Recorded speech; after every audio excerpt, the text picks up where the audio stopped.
Matapos nito ay dumaan ang lalaki sa harapan ng ating bida na tahimik lang na pinapakiramdaman ang presensya nitong lalaki, at kasabay nito, ay inangat ng lalaki ang isa niya na kamay na para bang mayroon nitong kukunin na isang bagay. Maging si Kyulin ay nakaramdam ng pagkabigla sa aura na dumadaloy nitong kamay ng lalaki at hindi niya maalis ang kanyang mga mata. Seryoso lang naman na tinitingnan ng lalaki ang bagay na kanyang kinuha. Ang kinuha pala ng lalaki ay ang task na matagumpay niyang natapos. Habang si Kyulin ay hindi nakapagsalita ng kanyang nakita kung anong task ang kinuha ng lalaki na hindi pa rin maalis ang kanyang tingin sa kanya. At agad itong naglakad sa kanilang harapan upang puntahan ang tao na in charge dito sa lugar.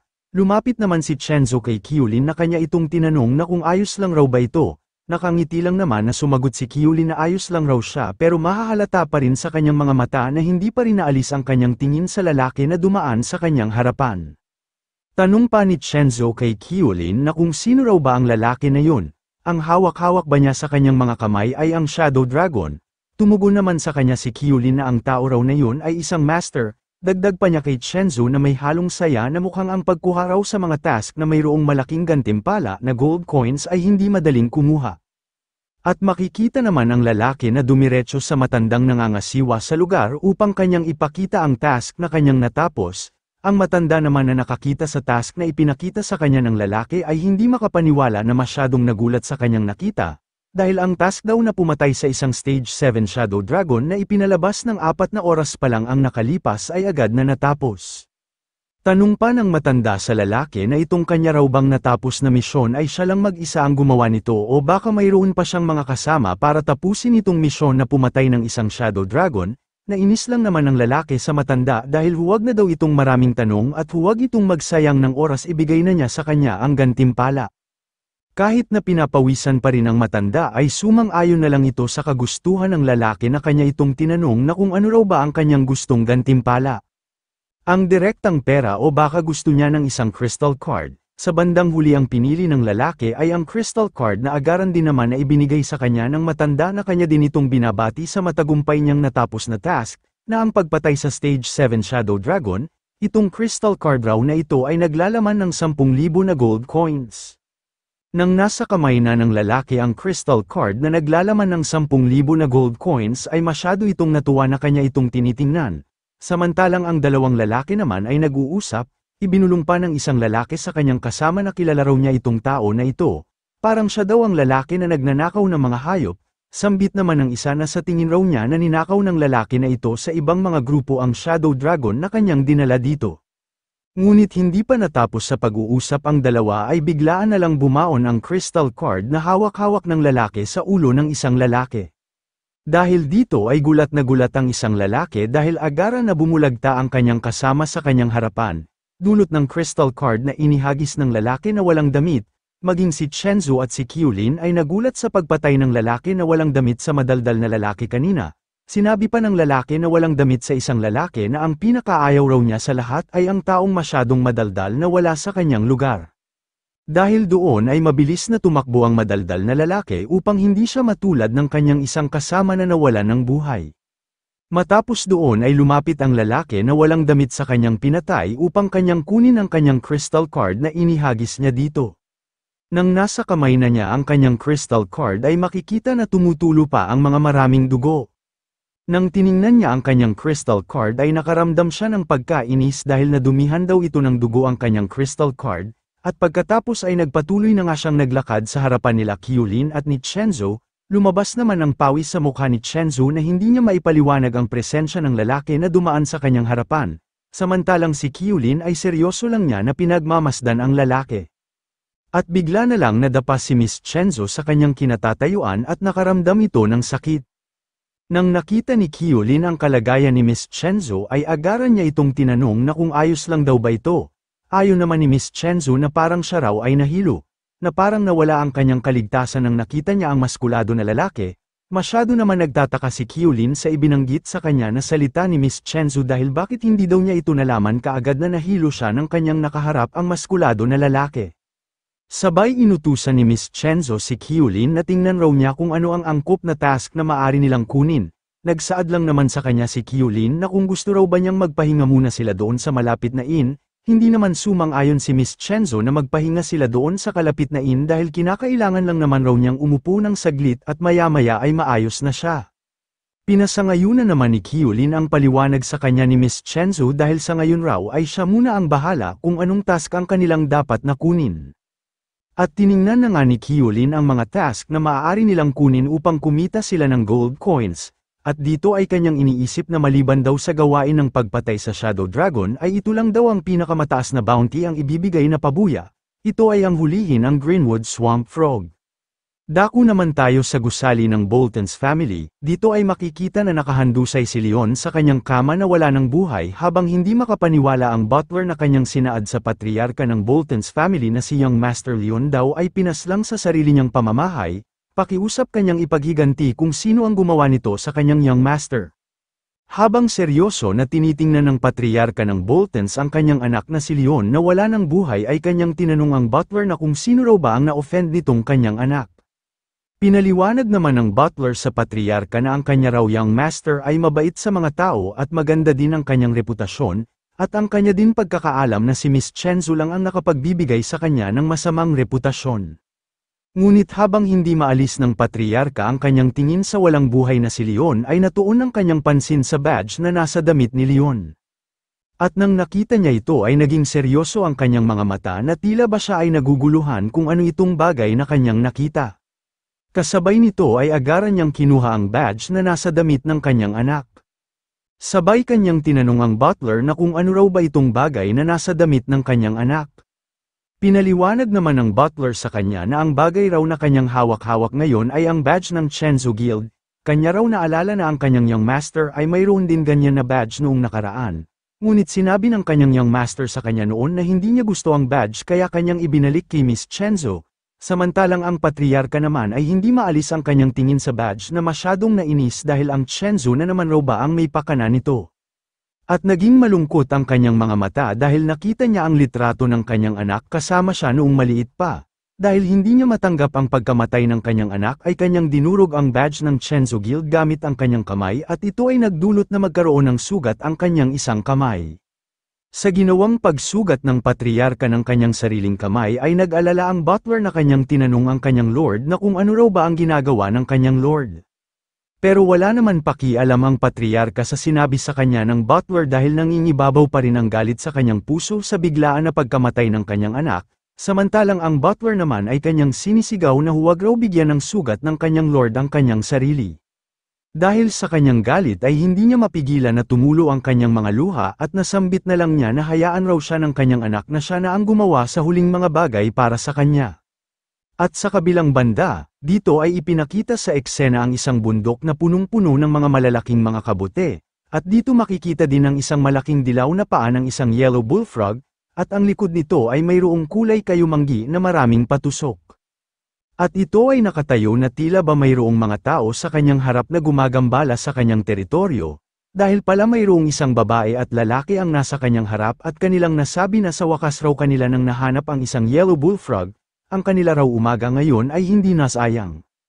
Nakangiti pang sinaad ng lalaki sa kanyang kasama na babae na tingnan raw niya itong mabuti ang dambuhalang nilalang na ito kung isa ba ito sa nakalagay sa bounty poster, na agad naman na pinasangayunan ng babae. At masaya pa na tinanong ng lalaki sa kanyang kasamang babae na kung hindi pa ba raw niya nakalimutan ang kanyang ipinangako sa kanya kapag kanilang mapagtagumpayan itong kanilang misyon, sagot naman sa kanya ng babae na syempre hindi raw niya yun nakalimutan. At nahihiya pa itong tumingin sa lalaki dahil kapag tutulungan lang raw niya siya na matapos itong kanyang mga task ay papayag siya na kanyang maging kasintahan. Dahil sa pangako na yun ng babae ay umuusok ang ilong ng lalaki na desperadong kanya nang tapusin agad itong dambuhalang nilalang na nasa kanilang harapan upang magiging kasintahan na niya ang kanyang kasama na babae. Pero mahahalata naman sa ikinilos ng babae sa kanyang likod na hindi niya nagustuhan ang kanyang ibinigay na pangako sa kanyang kasama. At wala na nga na sinayang na oras ang lalaki dahil agad niyang sinalakay ang dambuhalang palaka, sambit pa niya sa babae na tingnan raw niya siyang mabuti dahil tatapusin niya itong kanyang kalaban sa loob lang ng 3 minuto.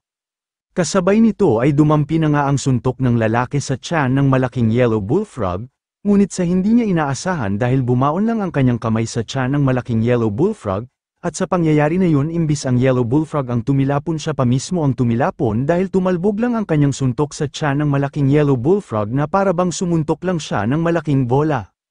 At kanya na lang nasabi na itong yellow bullfrog raw ay masyadong malakas, sabay napangiti na lang siya dahil kinakailangan na raw niyang ipakita kung ano talaga ang kanyang totoong lakas. At sabay nagpapalabas siya ng makapal na dilaw na aura sa kanyang paligid dahil gagamitin na niya ang kanyang kasanayan na ang Dao Chi Shield. Nang nakita ng babae na ginamit na ng kanyang kasama ang kanyang itinatago na kasanayan ay masyado siyang namangha dahil ang kanya raw ipinakita ngayon ay ang kasanayan na maaari lang gamitin ng isang Stage 7 warrior. Pinasangayunan naman ito ng lalaki, kung kaya manood raw ito ng mabuti sa kanya kung ano ang kanyang gagawin nitong malaking yellow bullfrog, at kung paano din makikipaglaban ng isang manlalakbay na nasa antas na ng Stage 7 warrior. Matapos niyang magpaliwanag sa babae ay tumingin naman siya sa malaking yellow bullfrog na may halong pumatay. Ang yellow bullfrog naman na nakakita sa kanya ay bahagyang nagulat, at agad niyang itinaas ang kanyang isang kamay upang kanyang durugin ang lalaki na gumagambala sa kanya. Sa biglaan na ikinilos ng yellow bullfrog ay nakaramdam ng takot ang lalaki, dahil doon ay tuluyan na nga siyang tinamaan ng malakas na hampas ng yellow bullfrog, at kitang-kita siya sa harapan ng yellow bullfrog na tumilapon at wala man lang kalaban-laban. Sa pangyayari na yun ay halos hindi na nga makagalaw ang lalaki dahil sa kanyang tinamo na malaking pinsala sa kanyang katawan. Nang nakita ng babae ang sitwasyon ng kanyang kasama na lalaki ay masyado siyang nag-alala na napasigaw na kanyang binanggit ang pangalan nito na si Yin. Tumugon naman sa kanya si Yin na bakit hindi raw niya agad sinabi sa kanya na itong yellow bullfrog ay mabagal at hindi agresibo. Umiiyak lang naman ang babae habang kanyang tinitingnan ang poster dahil wala raw binanggit dito sa kanyang poster, at hindi din siya sigurado kung tama ba ang mga impormasyon dito. Nainis lang naman si Yin sa paliwanag sa kanya ng kanyang kasama na babae dahil itong ganitong uri daw na halimaw ay hindi biro, ngunit napatigil naman siya sa kanyang pagsasalita dahil ang yellow bullfrog ay naghahanda na naman ng pag-atake sa kanya. Sa kanyang nakita ay napamura na lang siya dahil nandito na naman daw ito. Pero sa kabutihan na palad ay kanyang naiwasan ang ginawang atake sa kanya ng malaking yellow bullfrog. At masyado siyang nabigla sa kanyang nakita, dahil pala hindi siya makapaniwala sa taglay na bilis ng mga kamay nitong bullfrog kahit masyado itong malaki. Sinabi pa niya sa yellow bullfrog na mayroong seryosong tono na huwag raw niya siyang titigan. Wala naman tigil ang yellow bullfrog na kanyang ginalaw ang kanyang kamay upang kanyang mahuli si Yin. Pero makikita naman si Yin na mabilis lang din niya na naiwasan ang mga atake sa kanya ng yellow bullfrog. Sa atake na yun ng bullfrog ay makikita ang pagsabog sa lupa nang tumama ang isang kamay nito. At ginamit ito ng pagkakataon ni Yin upang siya ay makaakyat papunta sa mukha ng malaking bullfrog, dahil doon ay naghahanda si Yin ng kanyang suntok upang kanyang patamaan ang mukha ng kanyang kalaban na bullfrog. Dahil dito ay tuluyan na nga na tumama ang suntok ni Yin sa mukha ng malaking yellow bullfrog at ito ay nagdulot ng pagkatilapon nito. Sa sobrang lakas ng suntok ni Yin ay hindi napigilan ng yellow bullfrog ang kanyang malaking katawan na bumagsak sa lupa, pero hindi pa rin tumigil si Yin sa kanyang pag-atake dahil dali-dali na naman itong tumalon upang kanya na namang bigyan ng pag-atake ang kanyang kalaban, sabay seryoso siyang naghahanda ng enerhiya sa kanyang mga kamay na mayroong masamang tingin sa kanyang kalaban. Matapos doon ay binigyan na nga ni Yin ng maraming suntok sa katawan ang yellow bullfrog sa kanyang katawan na halos hindi na mabilang. Kahit wala nang nagawa ang malaking nilalang sa kanyang pag-atake ay hindi pa rin ito tumigil sa kanyang pagsuntok na para bang wala ng katapusan. Nang dahil sa mga suntok na yun ay makikita ang yellow bullfrog na para bang masusuka dahil walang tigil na sinuntok ni Yin ang kanyang sikmura. Ngunit napatigil naman si Yin sa pagsuntok sa sikmura ng malaking yellow bullfrog dahil kanyang ipinalabas ang kanyang mahabang dila at sa pinakaunahan naman ito ay may isang maliit na berde na palaka ang lumabas na mabilis na aatake sa kanya. At agad na nga pumulupot ang mahabang dila kay Yin samantalang ang maliit naman na palaka ay mayroong bitbit na palayok upang kanyang pang-atake kay Yin. At napapatanong na lang si Yin na itong maliit na nilalang raw ba na ito ay isang greenwood swamp frog.